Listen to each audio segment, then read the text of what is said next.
Hello and welcome to Faithfully Stampin' with Jennifer Helm. I am Jennifer Helm, the Faithful Stamper, and I'm an independent demonstrator with Stampin' Up! I have for you today a quick and simple card that is a gift card holder as well. So it's a regular size card, it fits in a regular envelope, but when you open the card, it has a little pocket built right into the front where you can slip a gift card.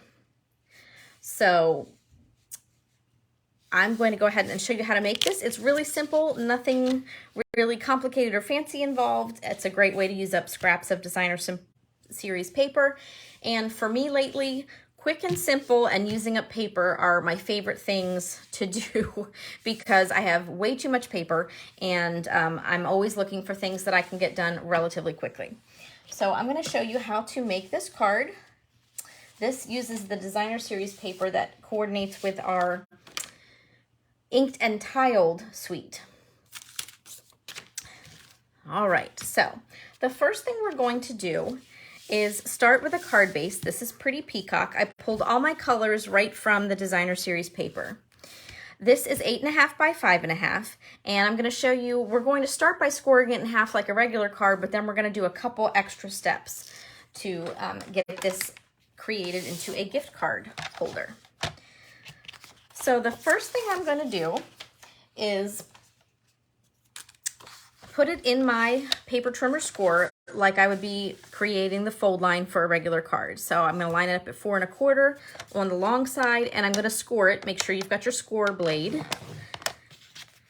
Then what I like to do is I like to go ahead and take my cardstock out and fold it in half. And the reason I like to do that is sometimes, depending on the paper, sometimes they're not cut quite evenly. One of the sides is longer than the other. So I like to just double check and make sure that I don't have more overhang on one side than the other. Sometimes it doesn't matter, but on this one there's just the slightest bit of overhang. So that's going to be the front. Once I've determined which side I want the front to be, I'm going to open the card stock up again. I'm going to rotate it. So this is the front here up at the top. I'm going to line it up at 2 3/4 inches, and I'm going to score again because this is going to create the fold for the gift pocket, but I only want to score to the halfway point on the cardstock, that score line that I already put there. So I can just use the hash marks on the side of my scoring blade and just go right down to it there. And now I'm going to turn it back the way I originally had it. First of all, I'm going to move my cutting blade back up to the top because I'm going to use the cutting blade here.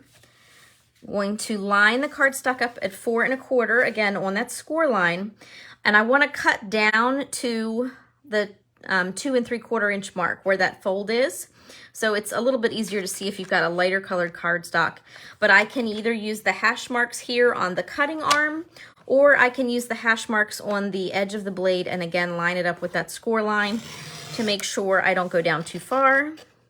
And I always kind of hedge a little on the shy side rather than go down too far, if that makes sense. All right, so here we go.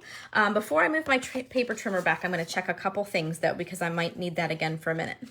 So the first thing I do is I open it up and I fold down on that score line where I want the pocket to be. And I am going to need my paper trimmer because sometimes, and this doesn't happen all the time, it happened less than 50% when I was making my other samples. But this piece here is a little too long, or it comes right to the very edge of the bottom of the card, and it's too close. So I need to take just the slightest little bit off this pocket portion of the card in order to make things work. So let me see, I'm going to flip it around this way just so you can see. It's really not even 1/8 of an inch you need to take off, more like a 1/16, just the tiniest little bit. So, and again, don't score too far, don't cut too far. You don't want to cut the bottom of the card off on the other side. But I took just kind of the tiniest little sliver off there. And now, when I fold my pocket shut, it is a little bit shorter, but it doesn't, it's not going to create a problem. When you have too much cardstock there along the bottom or here along the inside, which I'm going to show you in a second, The card, it actually bulges. Can you see how it's not laying flat? And you don't want that because it's going to skew the front of the card. It's going to be lopsided or wrinkled, so you definitely don't want that. Now, I probably could finagle this into my paper cutter, but there's too much cardstock here on the inside too, just again by the slightest little margin. So what I like to do is take my scissors for this and cut. I can almost see the score line here on the inside. So the only fun part is trying to maneuver it just a little bit to get to it, since it's that inside cut line. So I'm going to take my scissors and hopefully neatly, I did this not so neatly earlier, I'm going to take just the slightest little bit. It's like you almost made a little skinny snake. Just the tiniest little bit off. And that way, when we glue it down and create the pocket, but see how much better that is now than it was before. We don't have that bulge. So you might need to take a little more off. If you can figure out how to do that on your paper cutter without making a big old mess, feel free. But that's the point I want to get, is you want to trim just a little bit off there. Next step, you need a punch or a die cut. It can really be any shape you want, but you need to make a notch on this foldable portion here, that top panel, for your gift card notch. So I have a punch, it's about 1.5 inches. I tried 1.25 inches, and I like the 1.5 inches a little bit better. And make sure you go in far enough on your card. The first one I did a very little notch, a small notch. I couldn't, my gift card shot all the way in the pocket, and then I couldn't get it back out. I kind of had to use my pokey tool and poke from the wrong side of the pocket. So make sure you're not just big enough that you can get a handle on that gift card, so that whoever you gift this to isn't struggling like I was struggling earlier. So once your notch is cut, you just need to grab some tear and tape. You can use liquid glue for this portion. You'll need to let it set for a minute or so with something heavy on top, just to kind of set and let that glue grab hold. I like tear and tape though for this. So my favorite trick, if you've seen me use tear and tape before, you know I like to do this a lot. I like to take a clear block, or I could really use a ruler too, but the clear block makes it easy, with a straight edge on it. I line it up where I want to tear the tape and pull back against it, and I have a nice clean line. And that way, when I am trying to peel this off, my fingernails usually can grab the straight edge of the tape backing a lot easier than they can a rough edge. I'm more likely to peel it back, peel the whole thing back, not just the top layer. You don't want your tape to be wider than 1/4 inch. You're going to take too much of that gift pocket away and your gift card would not fit. So this is 1/4 inch. This is our tear and tape. If you've got narrower, you could definitely use it. Just give it a press to make sure the tape sticks. I'm going to peel off the backing there. And then I like to kind of start, I fold it in half, but I start near the, kind of near the center, and just fold it. And so hopefully it lays down nicely. And you can see here, my gift card will fit. I promise it does fit. There we go. Nicely in here, and there's still enough room that I can fish that back out. All right, so let's talk decorating. You can get as fancy or as keep it as simple as you like. I let my DSP do all the work on this. So let me get things sorted out here. We are going to use, for the front of the card, here we go. Whoop. My Post-it notes are sticking to things. We're going to use a layer of cardstock on the front of the card. Pardon me. That is 2.5 inches by 4.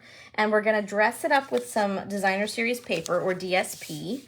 And that is 3 7/8 of an inch wide by 2 3/8 of an inch tall. Now you can use the same print on your card, or you can mix and match like I did here. So if you're using directional print, just make sure you've got your width and your height sorted out so you don't have your flowers growing sideways on your card.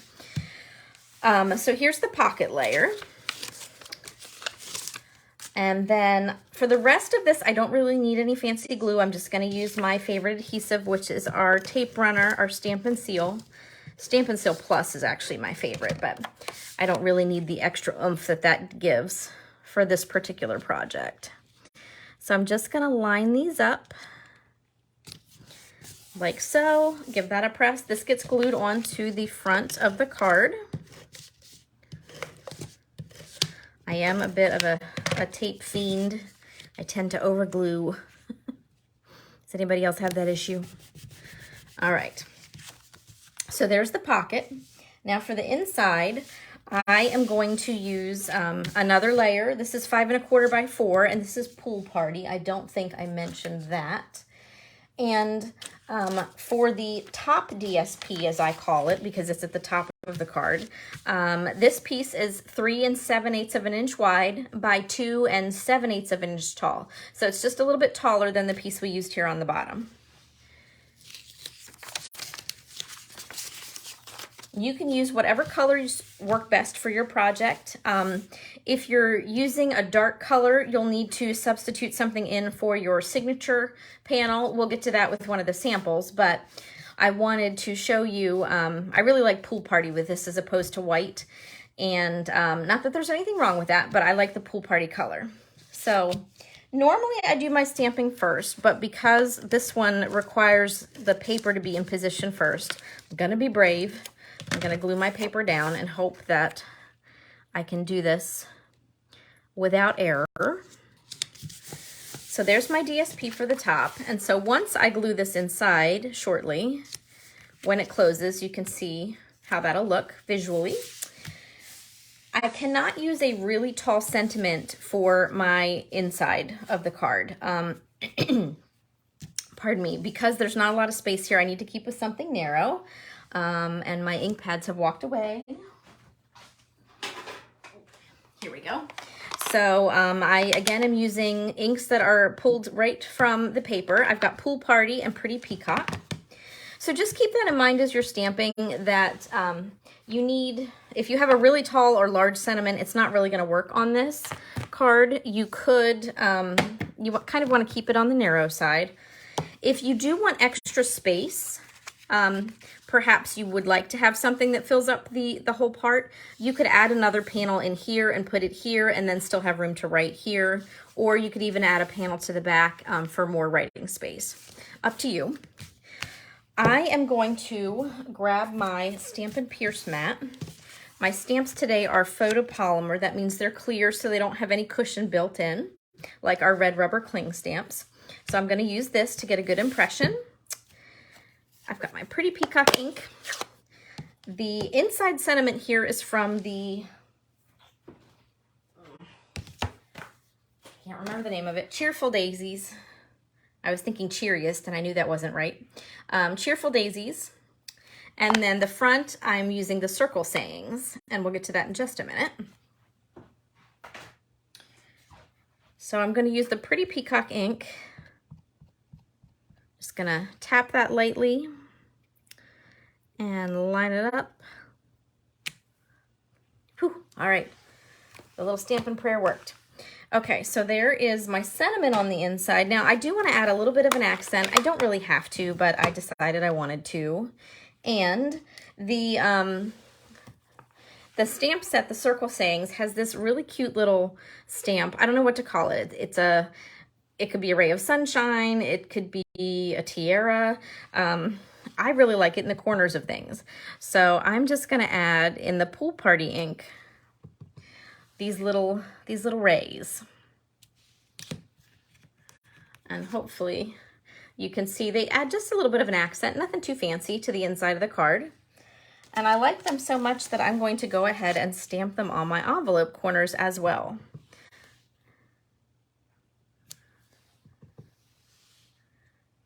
It just dresses up my envelope the tiniest little bit. Okay, so envelope is done, inside is done. So I just need to work on the outside. And I pre-cut a stitch circle from Pretty Peacock. This is from our Stylish Shapes set. It is the second largest circle from the set. And I love that it has the little stitching detail around the edges. Now for the front, I'm going to grab the floral image from the stamp set, the circle sayings.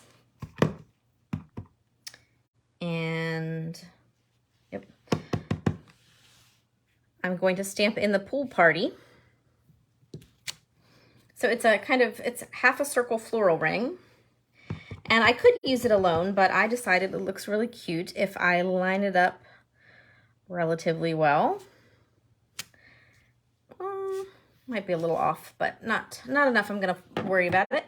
It creates a really cute little flower ring.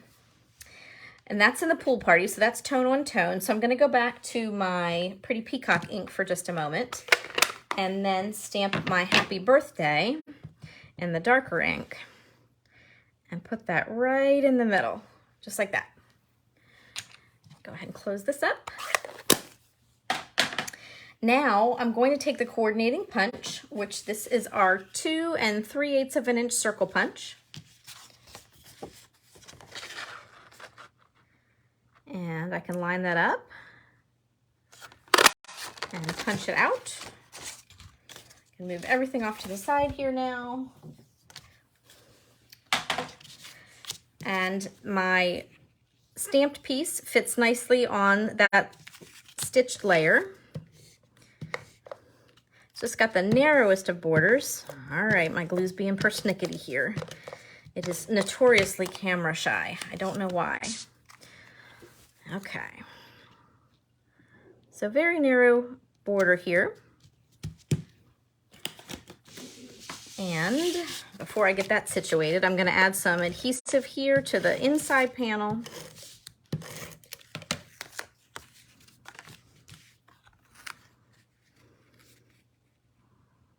This just gets centered on that back like so. There we go.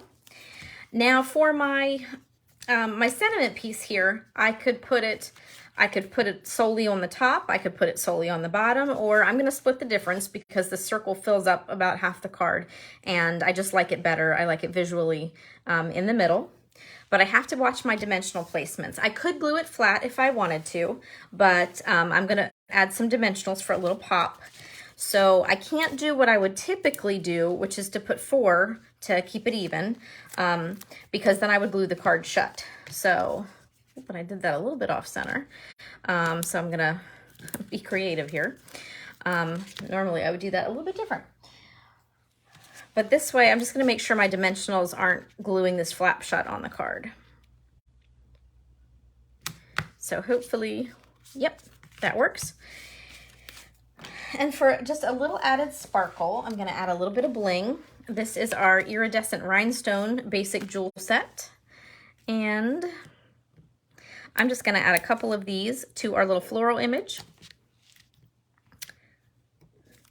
with my Take Your Pick tool. I could even put them around the wording if I wanted, but I like filling in the flower centers here on this card. All right, let's see, one more. I like odd numbers. I think we'll go right there. All right, and just like that, I have a quick and easy gift card holder ready to go with a coordinating envelope. So nothing fancy, like I said, just some scoring and folding. And then my gift card will fit right in the pocket. I promise it's not really as complicated as all this. There we go. My gift card doesn't want to cooperate. Easy peasy. All right, so I have some more samples. This design I was so tickled with when I made it in the blues that I actually made it in some coral colors as well. So this is our, from the same Packet Designer Series paper, it's Petal Pink and Calypso Coral. And I kept everything the same, just the colors of the paper are different. It's very easy to make a lot of these at one time, especially if you're using 12 by 12 paper. If you're using, if you want to use 2 different prints, you can get 2 from 2 separate sheets of 6 by 6. Or if you want to keep with a single color like this, you can get one from a 6x6 and you'll have some scraps left over to use on other projects. These are some baby cards. This set is retired, but this is our little dreamer set. And here I just kept the paper the same and then kept my inside really simple. And you can use squares, diamonds, any shape you want to decorate the front of your cards. So there's the boys set. Couldn't forget the girls. So here's our Berry Burst color. Again, this stamp set happens to be retired, but I was looking for some different images. Our Pearl Hearts, though, are not retired, and they are a very nice little touch to put on the front of the card. And of course, I have coordinating envelopes for these. And I wanted to have some in different colors as well, not just the same sheet of Designer Series paper. So I used our birthday balloon paper, and the star side I thought went very well with the baby theme.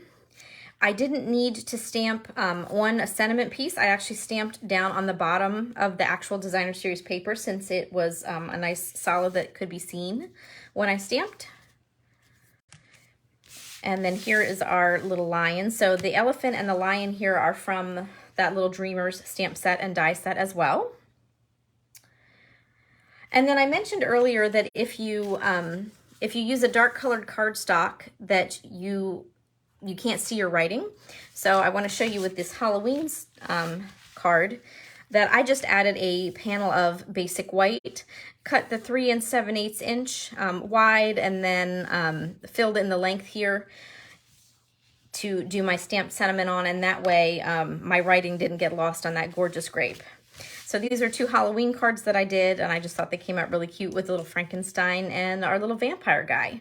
And I added some extra stamping just to kind of fill in the empty space. But really cute little Halloween gift card holder. So I really hope you enjoyed learning how to make these gift card holders. Like I said, really simple, great to mass produce if you give a lot of gift cards to coworkers or family members for the holidays. It's a quick and simple idea. If you want to check out any of the products that were used today, you can check out my website at thefaithfulstamper.stampinup.net. You can also find me on Facebook as The Faithful Stamper, and I share more card ideas there, and I share a lot of the specials that Stampin' Up! Has to offer there on the page. If you prefer a paper catalog, feel free to get in touch with me either through Facebook or through the comments here, and I'll be happy to send you a paper catalog if you don't already have a demonstrator that you're working with. And if you haven't already, I'd love for you to subscribe to this channel. You can click the notification bell and you'll be notified each time a video gets posted live here on the page. Thank you so much for watching. Take care and happy crafting.